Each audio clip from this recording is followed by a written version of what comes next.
Muy buenas tardes. Hoy, como cada viernes, 360 grados, hablando temas de salud. Mi nombre es el doctor Héctor Balcácer, infectólogo.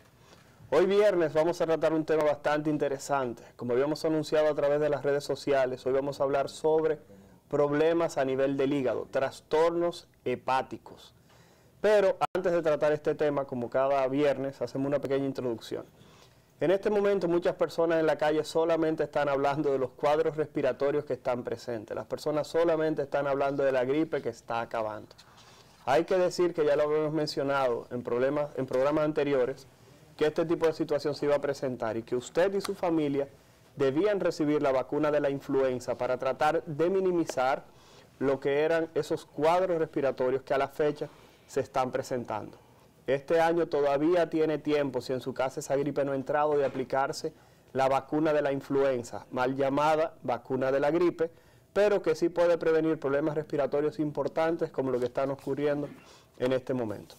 En la tarde de hoy viernes tenemos un tema bastante interesante y que de paso va a dar introducción a lo que es este mes o este proceso festivo de diciembre, de las Navidades, porque vamos a hablar de problemas del hígado. Este tipo de problemas que todo el mundo sabe, hemos visto ya varios memes en las redes sociales hablando de hígado. Este es el mes del que tanto te hablé. Entonces, para tratar el tema de problemas del hígado, tenemos con nosotros al doctor Plinio Maceo, quien es gastroenterólogo, y nos va a acompañar en la tarde de hoy para conversar sobre la función real del hígado, tratar de quitar algunos mitos del mismo y ver de qué manera usted lo puede cuidar. A la vez trataremos algunas patologías o enfermedades que lo pueden afectar. Doctor Maceo, buenas tardes, gracias por estar con nosotros. Buenas tardes, gracias doctor Balcácer por invitarme. No, doctor, un placer. Doctor Maceo, Es mío. Lo primero que las personas siempre quieren saber es realmente qué es el hígado.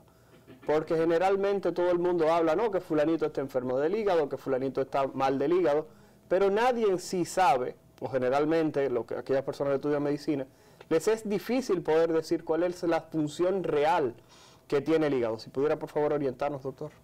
Bueno, buenas tardes a todos los televidentes y gracias por esa pregunta tan interesante, porque ¿por qué hablar de patología si no conocemos el órgano? Excelente. Y obviamente el hígado es una glándula y es una víscera maciza también, que está en la parte superior del abdomen, en el lado derecho. Es la más voluminosa de todas las glándulas del organismo y no cabe duda que pesa aproximadamente el 2 o 3% del peso de cada individuo. O sea, están alrededor un peso de 3 a 4 libras, Wow. por decir así.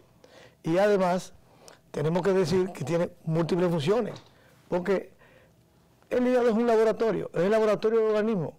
Es tan importante que no podemos vivir sin hígado. Tiene muchísimas funciones, como la de reservorio, y realmente reserva el 10% de todo el flujo sanguíneo. Por aquí pasan, señores, alrededor de 1,5 litros o más de sangre de cc por minuto. O sea, 1,5 litros de sangre por minuto. Y no cabe duda que este hígado tiene funciones no solamente de reservorio, sino sintetiza inclusive proteínas y una serie de sustancias importantísimas para la vida. Es un órgano que también sirve para guardar carbohidratos, o sea, todos los hidratos de carbono, lípidos, para guardar energía a partir del glucágono, con diferentes condiciones como la gluconeogénesis o la glucólisis. Cuando a usted le falta el azúcar para la actividad energética, pues el hígado en ese almacenamiento pues le provee a usted energía. Por eso, doctores, que las personas cuando tienen problemas del hígado comienza a secársele la piel, que las personas comienzan, a secársele los brazos, comienzan a ponerse de flaquito los brazos, las piernas, porque comienzan a perder parte de la energía que tenían almacenada en el organismo. Bueno, claro, ellos están ahí para responder a esa falta. Pero si el paciente se queda en inanición todo el tiempo, pues obviamente entra en catabolismo y no cabe duda que va a adelgazar. Doctor, otra cosa que las personas se dan cuenta cuando alguien padece del hígado es que la barriga comienza a ponérsele grande.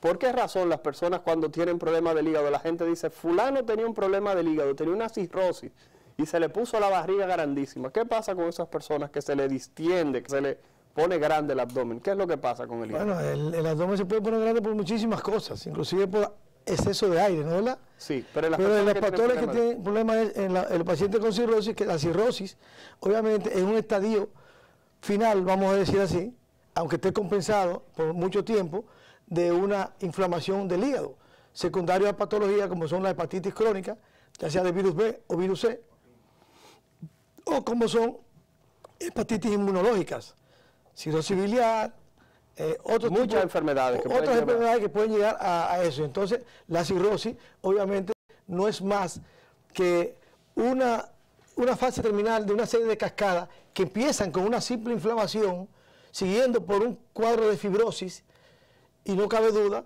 que esa fibrosis almacenada, aumentando progresivamente, llega a producir fibrosis tan importante que distorsiona toda la arquitectura del hígado, conduciendo a lo que se llama una cirrosis, que es una fibrosis avanzada.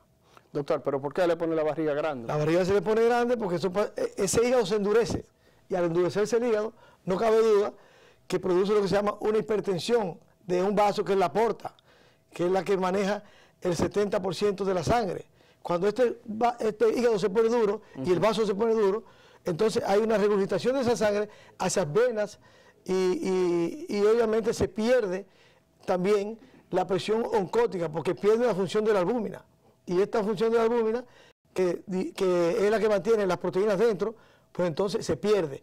Y entonces el paciente se llena de líquido, que es lo que llamamos líquido ascítico. Excelente, o sea que la persona que tiene problemas del hígado va a comenzar a almacenar líquido a nivel del abdomen, y por eso esas personas, al no tener energía, como dijimos, pueden perder la masa muscular de los brazos y de las piernas, se ponen flaquitos, y de paso también entonces van a tener líquidos que se acumulan en el abdomen, porque el hígado no está funcionando de una manera adecuada. Doctor, a la fecha, ¿cuál es el principal problema del hígado? O sea, si yo le preguntara, ¿cuál es el mayor peligro que una persona tiene en esta fecha, 2017, para que su hígado se dañe? ¿Cuáles son esos agresores que van a lesionar el hígado de aquellas personas que nos están viendo y de nosotros aquí presentes en el estudio? Bueno, si hablamos de los agresores, tenemos que mencionar los virus. Los virus. Y obviamente hay 5 virus hepatotróficos del hígado, que son el A, el B. Hepatotropos, eso quiere decir. Son posiblemente del hígado. Que son hígados que se virus que se mueven directamente al hígado. Ahí. Entonces, estamos con el virus A, B, C, D y E. Pero de esto, la importancia la tienen el virus B y el virus C, que son los que llegan después de una etapa aguda de la enfermedad inflamatoria, porque el hígado empieza inflamándose, a producir una hepatitis crónica y conllevar a una cirrosis hepática. Y el virus C precisamente es el responsable del 40% de los trasplantes de hígado por cirrosis hepática. ¿Qué otros agresores? Bueno, está el alcohol, no cabe duda, que produce daño en el hígado y puede producir esteatosis hepática o esteatohepatitis alcohólica, que es un proceso inflamatorio luego de un hígado graso producido por alcohol.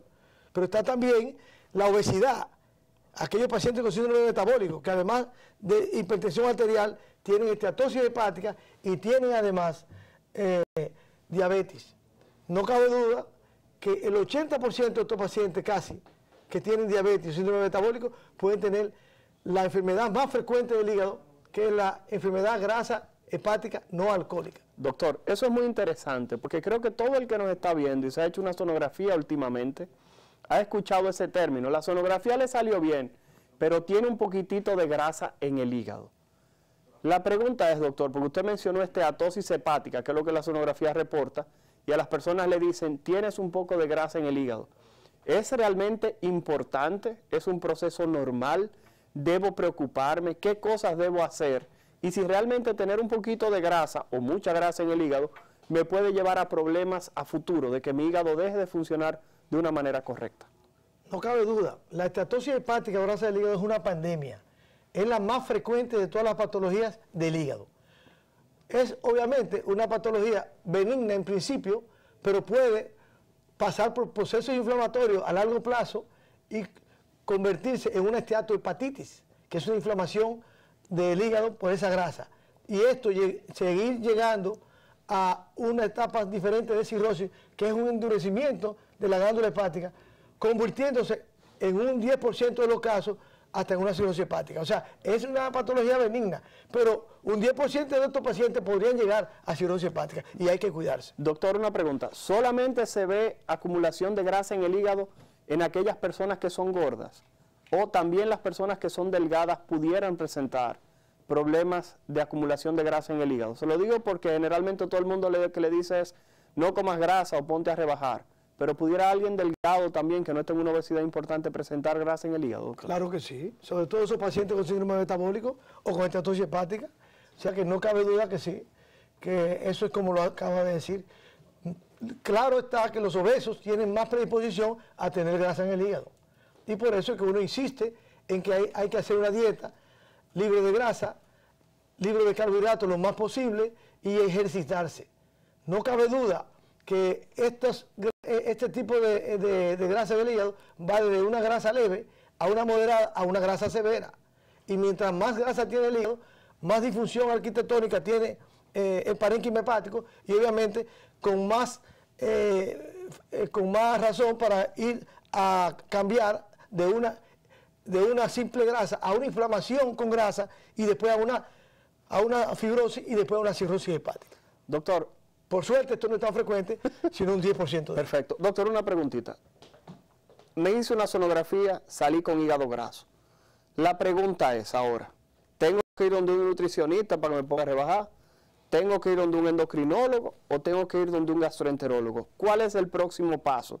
Porque ahora tengo una sonografía que me salió todo bien, la vesícula, el intestino, todo me salió bien, en los riñones. Sin embargo, tengo ese hígado graso y ahora viene la disyuntiva. ¿Dónde quién voy? ¿Voy donde el endocrinólogo? ¿Voy donde el nutricionista me ponga a rebajar? ¿O voy donde el gastroenterólogo? ¿Cuál sería su recomendación? Bueno, yo creo que todo paciente con este tipo de patología es un paciente multidisciplinario. Porque si está obeso o tiene un síndrome metabólico, pues entonces puede ser secundario a eso. Y hay que decirle que obviamente va a tener que buscar la opinión de un endocrinólogo para que le mantenga la diabetes controlada. Eso es una cosa importante. Si es simplemente que toma alcohol, le vamos a decir que no tome alcohol. Y obviamente si es un asunto de nutrición, le vamos a decir que vaya a un nutricionista. Pero obviamente que es una patología hepática y tiene que ir al gastroenterólogo.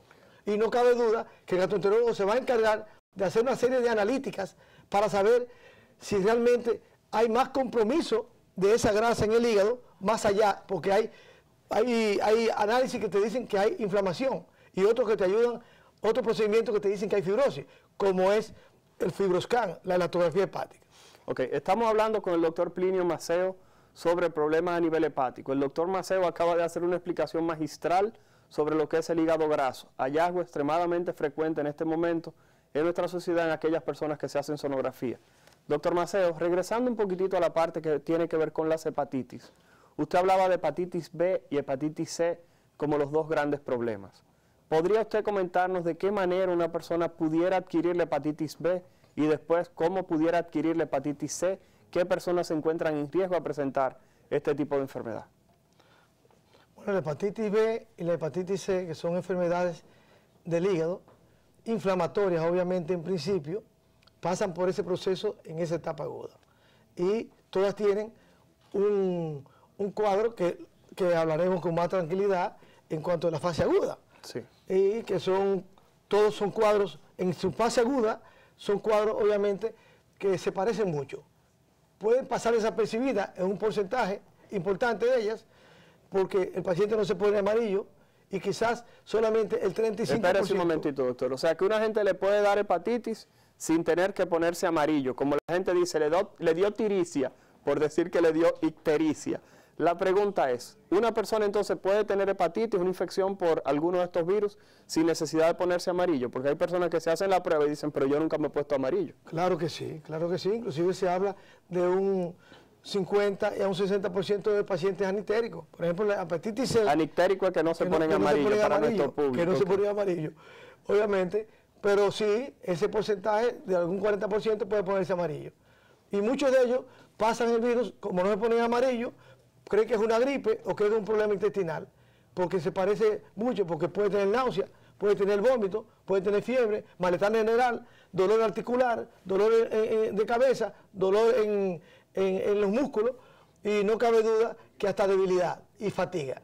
Entonces ellos pueden entender que es otra patología y si va a un gastroenterólogo va a hacer unas pruebas que son las transaminasas que demuestran que hay un proceso inflamatorio y luego va a hacer una serie de análisis más para saber qué compromiso tiene y si realmente es agudo o es crónica la enfermedad, porque ahí vamos en el problema. La B y la C, que es la que me preguntaste, llegan a la cronicidad, que es la hepatitis crónica, que se pasa de 6 meses con alteración de pruebas. O sea, estos pacientes, como la virus B, se pueden contagiar, que fue la pregunta que me hiciste. Exacto. Por la vía parenteral o por la vía sexual. O sea que la hepatitis B también es una infección de transmisión sexual y hay que cuidarse de ella. Claro que sí, como el HIV. Como el HIV. Exactamente. Solamente que para aquellas personas que no lo saben, el virus de la hepatitis B se transmite 100 veces más fácil que el virus de inmunodeficiencia humana. Razón por la cual, si usted no se ha vacunado, desconoce que tiene la vacuna de la hepatitis B, trate de buscar asistencia de un médico para que corrobore que tiene defensas contra este virus. Continúe, doctor. La hepatitis C, ¿cómo se transmite? Muy buena intervención, doctor. Muchísimas gracias. No podemos decir que usted es un tremendo infectólogo. Usted le falla, doctor. Cuenta. Así, pues, entonces, este virus B, que se puede transmitir por sangre, obviamente, gracias a Dios, ya desde el año 90 para acá, eso cada día es menor, aunque sigue siendo importante a veces en algunos lugares subdesarrollados. Y obviamente si usted comparte una navaja de afeitar o jeringas con alguna otra persona infectada, o los pacientes que se hacen piercing o que se hacen tatuajes que indebidamente en lugares donde no son limpios, vamos a decir así, muy higiénicos, o muy higiénicos, hay que tener mucho cuidado porque se puede infectar de este virus. Y a veces la gente lleva su aguja, pero entonces si no lleva su tinta, la tinta puede estar contaminada y también inocularle el virus B. También pueden infectarse pacientes por transmisión sexual, como tú lo acabas de explicar, como los pacientes con HIV. Y también está la infección de madre a hijo, excelente, la vertical, que conocemos, como también, como ustedes llaman, la horizontal también, con los jóvenes que tú juegas, que compartes, porque este virus B puede estar en cualquier fluido de la economía. Y el virus C, contrario al virus B, difícilmente se contamine con el acto sexual. Pero hay casos aislados que se han encontrado que probablemente podría estar relacionado a personas promiscuas o homosexuales. Pero muchos autores obviamente hablan de que esto no está científicamente demostrado y que probablemente sea otra forma de ellos contaminarse. Doctor Maceo. Aparte de la forma de parenteral, como ya explicamos. Claro. Doctor Maceo, extremadamente interesante esto. La pregunta es, anteriormente se hablaba de que una persona cuando tenía hepatitis inmediatamente no podía donar sangre. Y hay personas que todos los días me dicen, doctor, a mí me dio hepatitis cuando yo era pequeño y me dicen que yo no puedo donar sangre. ¿Es cierto esto? Porque sabemos que un tipo de hepatitis es lo que se conoce como la hepatitis A, que es una hepatitis que se conoce como autolimitada, es un virus. Si ustedes se fijan, los nombres de la hepatitis son A, B, C, D y E. Entonces hay personas que durante la niñez le da una hepatitis que la cual se puso amarillo, que habitualmente la hepatitis A. ¿Pueden donar sangre esas personas? Que es una pregunta que las personas me hacen con mucha regularidad en la calle y tienden a decir, yo no puedo donar sangre porque cuando niño me dio hepatitis. Muchas personas donantes se pierden por esa mala información. Excelente, doctor. No cabe duda que el virus A, como usted explica, doctor, es un virus, es un enterovirus y que dura muy poco tiempo. No es que tú no te puedes transmitir con una sangre contaminada por virus A, porque dura muy poco tiempo su viremia en sangre. Y obviamente estos pacientes se curan y no llegan a la cronicidad. O sea que un paciente que se ha curado de una hepatitis A, obviamente claro que puede donar. El problema para donar sangre son aquellos infectados con virus B o virus C, que sí no deben donar sangre. Bueno, doctor Maceo, realmente algo importante que debemos tratar de delimitar aquí es aquellas personas que tienen problemas del hígado, como hemos conversado y lo trataremos un poquitito más adelante, son aquellas personas que tienen que hacerse biopsia del hígado. Y vemos muchas personas que conversan con sus médicos en la calle y le dicen, el médico me dijo que tengo que tomarme una biopsia del hígado. ¿Qué personas habría que tomarle una muestra del hígado para analizar en el laboratorio? Y si hay hoy en día alguna forma para tratar de sustituir lo que es esa biopsia a nivel hepático, doctor. no cabe duda que la fibrosis hepática, que es una progresión de una enfermedad hepática crónica y que conlleva una serie de pasos de diferentes tipos de fibrosis hasta llegar a la cirrosis, es un tema importantísimo de tomar en cuenta, porque ese paciente con fibrosis va a llegar probablemente a hacer una cirrosis hepática, dependiendo de la patología que sea, en unos años venideros, o luego un hepatocarcinoma. Entonces no cabe duda que hay que tratar de saber, sobre todo en estos pacientes, si tienen fibrosis o no. Claro que la biopsia hepática es el gold estándar para determinar la fibrosis hepática.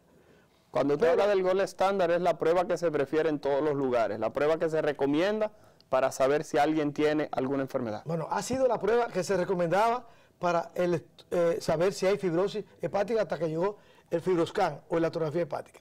Porque obviamente, ¿qué tú necesitas saber en un paciente con problemas del hígado? Saber si es virus B, virus C o si tiene una patología inmunológica. Y sí sigue teniendo mucha importancia en estos pacientes de patología inmunológica la biopsia hepática, no cabe duda. Y sobre todo aquellos pacientes, si tienen una masa o tienen un nódulo sospechoso, obviamente sigue siendo la biopsia hepática muy importante. Ahora, para determinar simple y llanamente fibrosis en un paciente con virus C o virus B, sin ninguna lesión en los estudios sonográficos ni tomográficos, no cabe duda que ya está siendo desplazada por una técnica nueva, que es la electrografía hepática, en el nombre de FibroScan. FibroScan es la marca registrada y avalada por todas las guías para la electrografía hepática. Okay. Y obviamente que no cabe duda que es importantísimo marcar esta diferencia, porque la biopsia hepática tiene sus inconvenientes, que es invasiva, que la biopsia puede ser pequeña y que quizás no representa tanto hígado como lo representa el FibroScan para hablar de fibrosis, ya que un FibroScan te estudia 100 veces más el tamaño de lo que estudia una biopsia con relación a la fibrosis hepática en el hígado. Okay. Aquellas personas que nos están escuchando, el doctor Plinio Maceo acaba de mencionar que a la fecha, aquellas personas que tienen hepatitis por el virus B o por el virus C, que aquellas personas que habitualmente lo saben porque es una condición que, como él bien mencionaba, es crónica de varios años, personas que tienen 10, 15, 20 años o más tiempo con esta patología, ya no tienen que someterse de manera obligatoria a una biopsia, sino que hay una prueba que, como bien él decía, se llama FibroScan, en la cual esa persona no va a necesitar la punción en el hígado para tomar un pedacito del hígado y mandarlo a patología,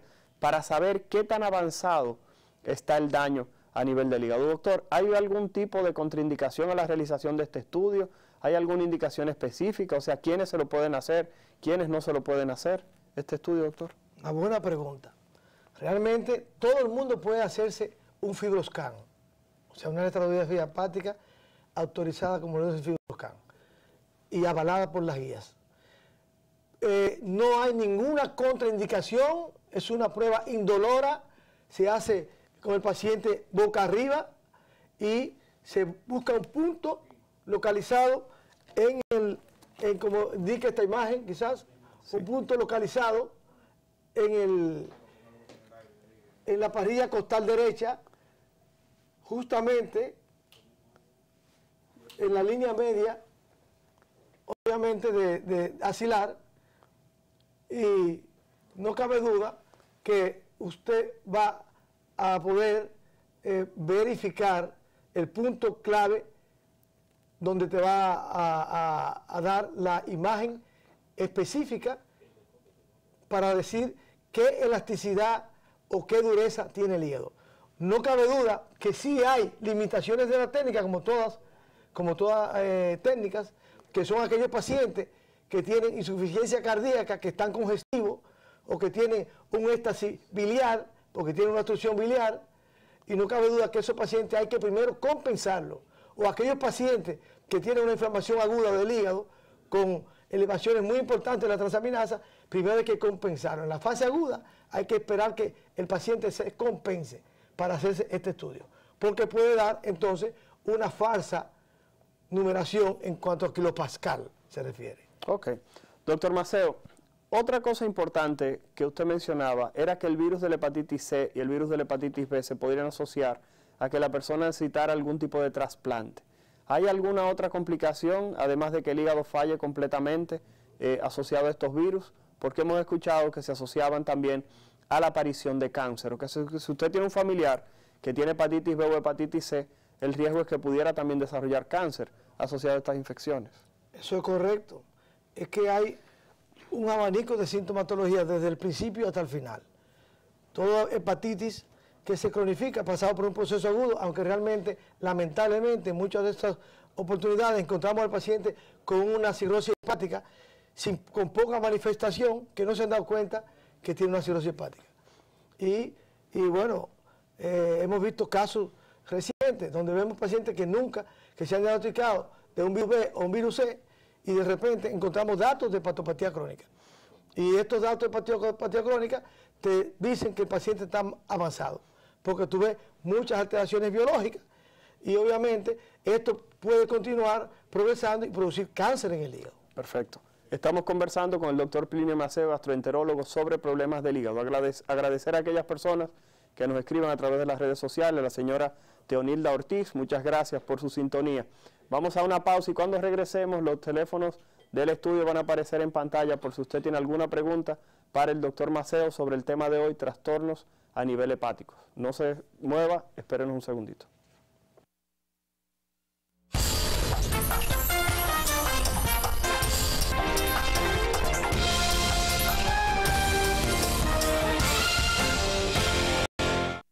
Estamos a 360 grados y viernes hablando en salud. Mi nombre es el doctor Héctor Balcácer, infectólogo. Estamos conversando con el doctor Plinio Maceo sobre problemas a nivel del hígado. Como se habrán fijado, ya tenemos los teléfonos del estudio en pantalla para aquellas personas que deseen comunicarse, hacerle sus preguntas al doctor Maceo. Doctor Maceo, una pregunta antes de que comiencen a llamar.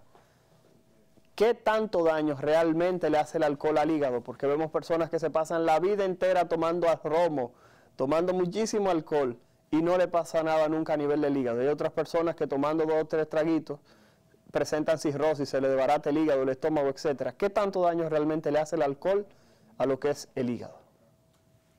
No cabe duda que el alcohol es una sustancia muy nociva que puede dañar el hígado. Pero no cabe duda también que el hígado es un desintoxicante. Entonces el hígado tiene funciones para desintoxicar ese alcohol. O sea que dependiendo del hígado de cada persona, hay unos hígados que resisten más que otros. Claro. Yo me acuerdo que la Madame Chelachero de Inglaterra, la mujer que más estudió el hígado y el daño del alcohol en Inglaterra, fue muy clara diciendo que el hígado de la mujer es 3 veces más lábil que el hígado del hombre. O sea que se daña más fácil. Se daña más fácil. Por el alcohol que el hígado. Exactamente. Y ella demostró que el hombre no debe tomar más de 15 gramos de alcohol al día. ¿Eso es cuánto? ¿Una cerveza? Eso es una cerveza o un trago de una copa de vino. Y la mujer menos de ahí. Porque después de ahí, ya a cabo de un tiempo, porque esto por acumulación, no cabe duda que hace daño. No es que por 2 o 3 tragos te va a hacer daño ni no va a causar una cirrosis. Eso no es verdad. Tú puedes tomar con moderación y no tener problemas. Ahora, hay predisposición de hígados que son más lábiles que otros. Y no cabe duda que cada vez que tú tomas tomas alcohol, tú estás haciendo daño al hígado. Y en esos pacientes con hepatopatía crónica HIV ni siquiera se puede probar. Perfecto. Porque eso sí acelera la evolución a una cirrosis hepática. Perfecto. Tenemos una llamada. ¿Quién nos habla y su pregunta, por favor, al doctor Maceo? Buenas tardes. ¿Quién nos habla y su pregunta al doctor Maceo? Por favor, sobre problemas del hígado. Bueno, doctor Maceo. Buenas. Buenas. Sí, su pregunta. Mi nombre es Taku Meriyama y mi pregunta es con relación a los criterios de donación. Si hay un límite de edad para ser donante o receptor. Doctor. Es una pregunta muy importante que yo no tengo la respuesta exactamente porque no me dedico a eso. Pero obviamente todo el paciente adulto puede donar hígado. Y de hecho, ya aquí en este país se han hecho 40 trasplantes de hígado. Wow. Obviamente, en 10 años deberían hacerse más, pero no hay donantes. No cabe duda que no hay donantes. Claro, se han hecho trasplantes a pacientes con cirrosis por virus C y pacientes con trastornos inmunológicos del hígado también y otros con insuficiencia hepática fulminante. Perfecto. Tenemos otra llamada. ¿Quién nos habla, por favor? Y su pregunta al doctor Maceo. Buenas tardes. Buenas tardes. Su pregunta al doctor Maceo. Su nombre y su pregunta. Bueno, de todas maneras hay que añadirle al joven anterior que en los criterios está que el paciente no tenga el virus B ni el virus C. Okay, y que tenga condiciones aceptables en ese hígado que pueda donar. Ok, perfecto. Ni HIV. Doctor Maceo, algo también que hay que preguntar es que venden en las farmacias y muchas personas toman sustancias de que para proteger el hígado porque van a tomar, de que para darle mayor vitalidad, para darle mayor... bueno, tenemos otra llamada. Su pregunta, por favor, al doctor Maceo, ¿quién nos habla? Sí, bueno. Buenas. Sí. Mi nombre es Jasmine García y mi pregunta es que si una persona es alcohólica, ¿qué se puede hacer para revertir, o si se puede revertir el daño para no llegar a cirrosis hepática? Doctor, mire qué buena pregunta. Si alguien toma alcohol todos los días y esa persona en un momento decide parar tomar el alcohol, si esa persona puede revertir ese daño que ese alcohol que tomó durante todo ese tiempo se hizo. Claro que sí. Va a haber, hay una parte en la patología de la hepatitis alcohólica donde realmente puedes tú tomar alcohol, tener una manifestación clínica de hepatitis alcohólica y si tú dejas de tomar alcohol puedes regresar. Claro que sí, porque es que el hígado se regenera, tiene esa facultad. O sea, para que el hígado se dañe realmente tú tienes que darle mucho alcohol, obviamente, y con un cierto tiempo. Ahora sí, lo que hay que valorar si ese paciente ha estado tomando mucho tiempo alcohol y no ha llegado ya a una cirrosis, y cuando llega al médico ya no haya nada que hacer realmente. Perfecto. Tenemos otra llamada, su nombre y su pregunta al doctor Maceo. Buenas tardes. Tardes. Sí, buenas. Para saber si una persona con un hígado inflamado y esteatosis hepática tiene que tener necesariamente una dieta específica. Gracias. Doctor. Claro que sí. Un paciente con esteatosis hepática, obviamente que no tenga diabetes, por ejemplo, quizás que sea obeso y que se ha demostrado que está inflamado porque las transaminasas del paciente no se deben a otra patología, que primero hay que descartar que no haya otra patología asociada a la esteatosis hepática. Obviamente que tiene que tener una dieta. La dieta, le hemos explicado, es ejercicio y bajar de peso. Si usted baja por lo menos el 10% del peso que usted tiene en el momento que usted tenía grasa en el hígado o inflamación, además usted probablemente se va a revertir esa grasa con el tiempo. Tenemos otra llamada. ¿Quién nos habla y su pregunta para el doctor Maceo sobre problemas a nivel del hígado? Mi nombre es Marcelo Méndez y mi pregunta es ¿cuál sería el tratamiento para el hígado graso? Doctor, la pregunta que yo le iba a hacer ahorita que interrumpí, ¿cuál es el tratamiento del hígado graso realmente? ¿Existe algún medicamento? Porque la gente va con hígado graso donde el médico y siempre sale con un reguero de pastillas. ¿Sirven para algo esas pastillas que le indican a uno en el consultorio realmente, que tienen nombres siempre vinculados al hígado? Bueno, realmente se están haciendo muchísimos estudios sobre esos fármacos, porque la mayoría que se han intentado dar no han servido para mucho. Pero no cabe duda que de estos fármacos que damos, hay algunos que ayudan bastante, que son los antioxidantes, la vitamina E, sobre todo, se ha demostrado que ha disminuido el grado de esteatosis y de esteatohepatitis. Ok, doctor Maceo, vamos a tomar esta última llamada, su nombre y su pregunta al doctor Maceo. Buenas tardes. Sí, su pregunta. Aló. Sí, buenas. Su pregunta, Bueno, doctor mi nombre Maceo. es Julián Vargas y yo quiero preguntar que si yo como paciente me quiero operar y me mandan a hacer las pruebas virales y sale con hepatitis positivo, ¿significa que ya no hay vuelta atrás? Doctor, que si se pueden operar las personas que tienen hepatitis B o hepatitis C. Todo el mundo, aunque tenga HIV, se puede operar. O sea, lo que el médico se tiene que cuidar de que no se contamine y que lo haga bajo los estándares internacionales de protección y de todo el personal. Pero ojo, que a veces la gente dice que tiene hepatitis y es un anticuerpo contra el virus A, por decirle así, que es bastante frecuente encontrarlo y no significa nada. Entonces, claro que hay que estudiar el tipo de hepatitis que usted tiene, en qué condiciones usted se encuentra y si está en una condición de una hepatitis aguda o un proceso inflamatorio importante, lo lógico es pensar que se espere a que pase el proceso inflamatorio y que su gastroenterólogo le diga no hay ningún problema, te puede operar. Para evitar Señores, complicaciones. Claro. Señores, agradecemos al doctor Plinio Maceo, gastroenterólogo del Centro Médico Bellas Artes, por estar con nosotros. Le agradecemos a ustedes su sintonía y el próximo viernes vamos a hablar de un tema vinculado. Vamos a hablar de colesterol, vamos a hablar de triglicéridos y vamos a hablar de la presión alta para aquellas personas que nos están viendo. Mi nombre es el doctor Héctor Balcácer, infectólogo, y un placer contar con su sintonía. Nos vemos el próximo viernes en 360 grados.